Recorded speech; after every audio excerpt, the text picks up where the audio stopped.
Now sort of switching gears a little bit and joining me in studio is Jacob LaBure. He is the SGA Board of Trustees Student Representative. Jacob, thanks for being here today. Yeah, I really thank you for appreciate having it. First, I want to talk about the tuition increase that a lot of people know about. But a lot of feedback from students and just a lot of disappointment, it seems like. But why was that so important for the Board of Trustees to vote for the tuition increase?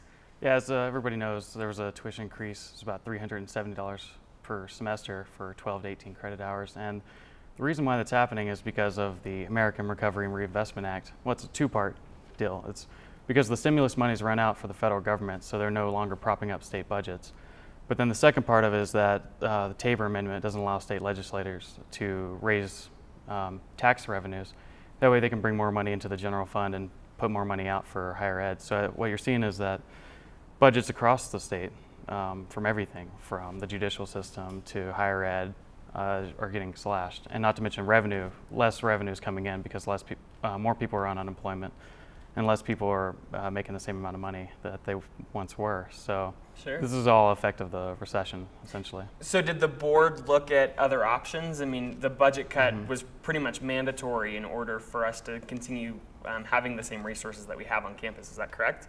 Yeah, and the board did look at where they can cut money from, within the institution.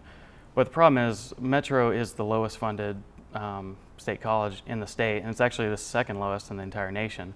So it's running a pretty thin budget as it is. And one thing that now the SGA is looking at, and not only the SGA, but also the administration, President Jordan, they're looking at ways that they might be able to get more money from CSHE, the Colorado Commission of Higher Education, from what I understand, is that they're looking at ways to maybe appropriate more money within the budget of higher education.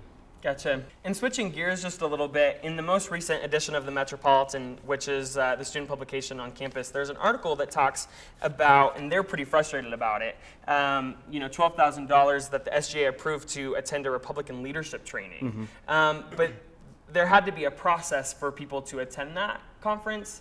So was that voted on, and who was it voted on by? Yeah, the president, Jesse Altum, he actually asked the senator to sponsor a bill requesting $12,000 be allocated to go to this conference. So then he presented that to the Senate, and they hashed it out. It actually, first, I think in the paper, it describes how the bill was actually squashed. And then later they brought it back and decided to vote yes on it, so within the Senate. So yeah, that's something that I think they plan on doing in August. Gotcha. So even if you agree or disagree with how the money was allocated, it was still voted on, and so you really can't do a whole lot about it. Right. Well, it was voted on, and it can be, unvoted if you really had a huge aversion to it. Students, if they had problems with it, they're welcome to take it to their senators and ask for, a no vote, or sponsor a new bill, asking to retract the money. So it's a workable process. Interesting. Well, I'm learning a lot more about politics, especially here on Metro as we go along, but I really appreciate you being here. Thank you for having me. See us again.